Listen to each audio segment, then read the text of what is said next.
Welcome, superstar. In this video, I'm going to teach you about how to master the art of discovery calls so that you can land coaching clients with grace and ease.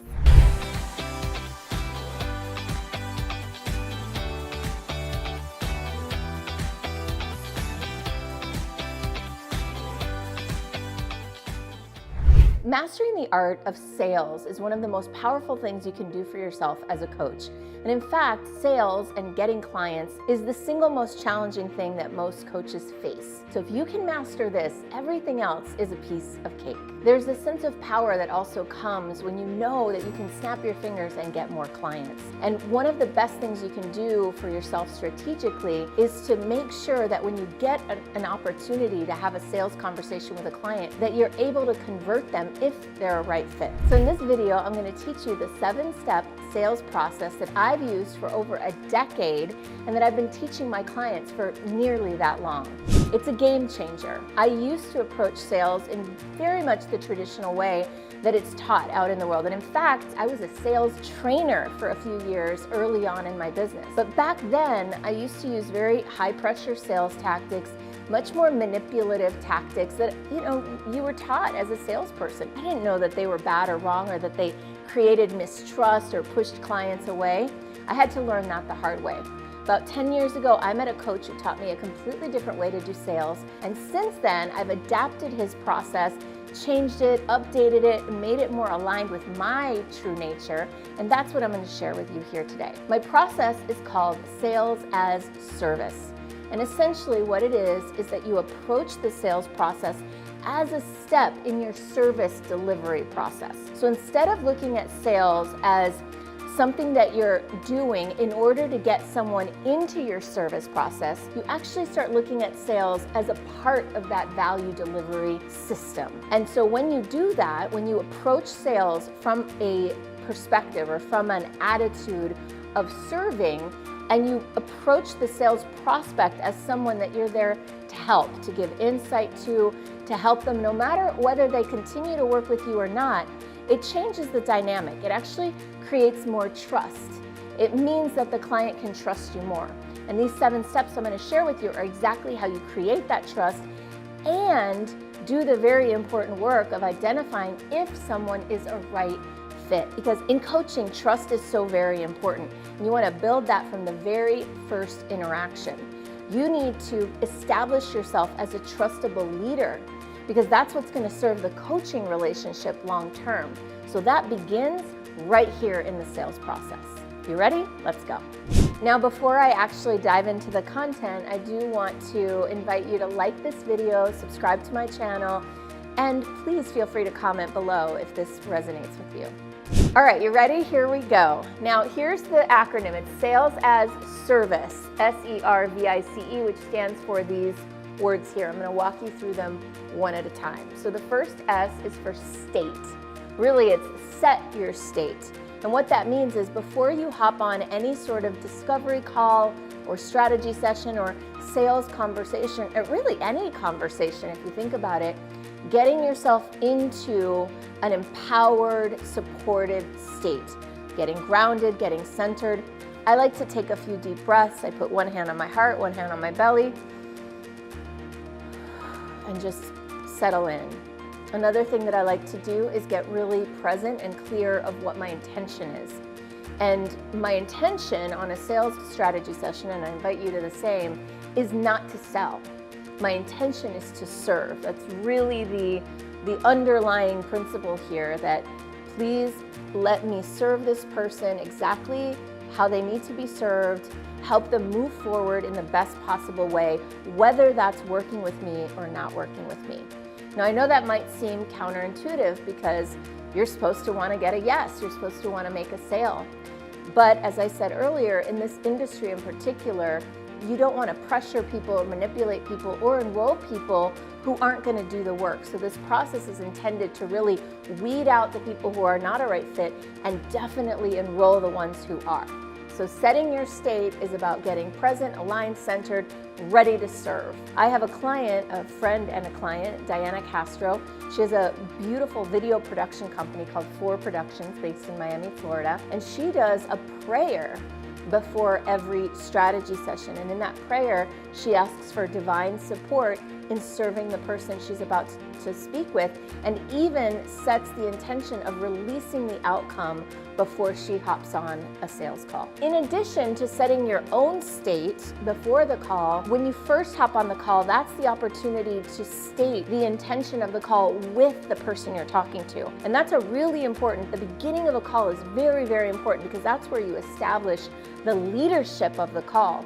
So right here in this first step is where you're going to let the person know, hey, I'm leading this call. The way I do that, and you could feel free to use my language or come up with your own, is I say, the way I like to run these calls is, I'm going to ask a lot of questions, I'm going to take some notes, I'm going to get some ideas, and at some point in the call, when I feel like I have a good sense of what's going on here, I will pause us and I will move us into a different part of the call where I'm going to reflect back to you and give you some insights and ideas. My intention here is to serve you on this call and also get an idea if we're a good fit to work together. And if we are, I'll let you know that. I'll let you know what it looks like to work together, or not. And either way is fine. There's no pressure. Does that work for you? I have never had somebody say no to me when I state that frame for our call. And it's very powerful because it also sets up that at the end of the call, we're going to make a decision if we want to continue to work together or not.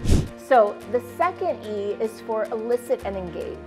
This is what I consider the most fun part of a sales conversation. And yes, I do believe that sales is and very much can be fun. So what elicit and engage is all about is getting into the mindset of almost like a doctor seeking a diagnosis. You're digging around, asking questions. Personally, the questions I like to ask are, first, questions about, tell me about what you do right now. Then I get into, now tell me about what you want to be doing. What's the future state that you envision? I like to get people into talking about possibilities and things that they want, which very often leads directly into them talking about the problems that they're facing. And that's really the great third thing to talk about. What's in the way? What are your challenges? What's wrong here? And that's where you sort of get the lay of the land and figure out, what's going on here? And is this somebody I really think I can serve? While you're doing that, while you're doing elicit engage, you're doing reflect and record, which is where you're reflecting back to the person what you're hearing to make sure that you're getting it, that they're feeling, that you're understanding what they're saying.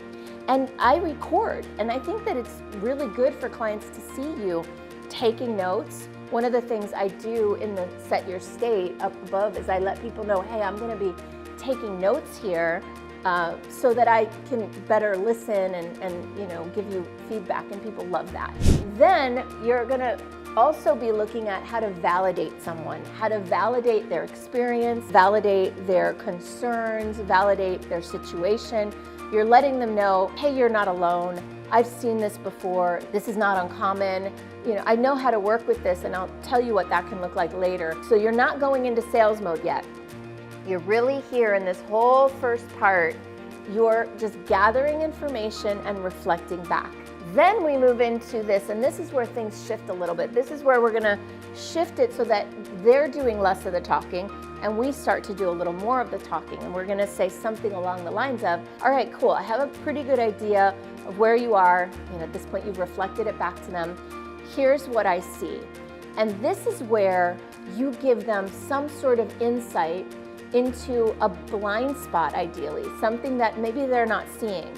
And you do it with a lot of love and a lot of care, right? You don't want to insult anybody or act condescending. I know that that's a common sales tactic, and I don't recommend it. Remember, again, we're trying to build trust here. So this is where you can let them know, hey, there's a solution for this, or I have some ideas, or I know exactly how to work with this. Let me share with you some of what I see and some of the opportunities and possibilities. So now we can give them hope. We can help them feel empowered around this situation. That's when we start to move into commitment check, which means, listen, there's something you can do, and are you willing to do the work? Because it's gonna take some work. So here's where, before you ever make an offer, before you ever say a price, before you ever try to get agreement, you're gonna want them to step up into, yeah, I'm ready to change this. And so this is where you wanna say something along the lines of, this is what I say, how committed are you to shifting this in your life? Is this something you're ready to shift now, or maybe in a few months? Like, either way is fine. I just wanna understand how ready you are, if it would make sense to start working on this right away, or if you need more time. Most of the time, if somebody's really connected to their vision, really connected to their challenge, they really want to make a shift, if they're ready, they'll say, I'm ready. And that's when I ask, this is one of my favorite lines that I learned from my coach many, many years ago, how committed are you? On a scale of 1 to 10, 1 being not at all committed, 10 being all in. And now what I'm looking for is 10, by the way. I don't tell them that yet, but that's what I'm hoping for, that they say a 10, because in my opinion, and what I've seen over the years, is that anything less than a 10 is really just a 1 in disguise. It means they're not all in. And I've decided, for me, this is my standard, you don't have to hold the same standard as me, but my standard is I work with 10s, because I need people, I want to work with people who are all in, willing to do the work. Otherwise, if they're not willing to do the work, they're not all in, chances are they'll have excuses, they won't show up, etc. So that's where I do this commitment and urgency check. I didn't write urgency because there's no U in service. But I check here to say, and what's your time frame? Because I want to know the time frame before I make any sort of offer. Once we've got all that in place and they're committed and all of that, then I will make the offer. I'll say, well, here's what I think would work best for you. And I'll either lay out the one opportunity or the one program that I think is the right fit, or I might lay out a couple choices. I've got this or I've got this. And by the way, I always present the highest price choice first, because that anchors the value. And then I enroll right there on the spot. A lot of times, most of the time, people that have gone through this whole process and they're a right fit and they're committed at a level 10, they're ready to say yes. And so I actually collect the credit card and I make the sale right there and then. So if you like this and got value out of this, I have so much more. First of all, I have a ton of videos here on YouTube, so feel free to check those out. And if you're interested in my own coaching programs, I have do-it-yourself programs, I have group programs, I have all sorts of cool ways that we can work together. Go ahead and visit superstaractivator.com/go and find out more.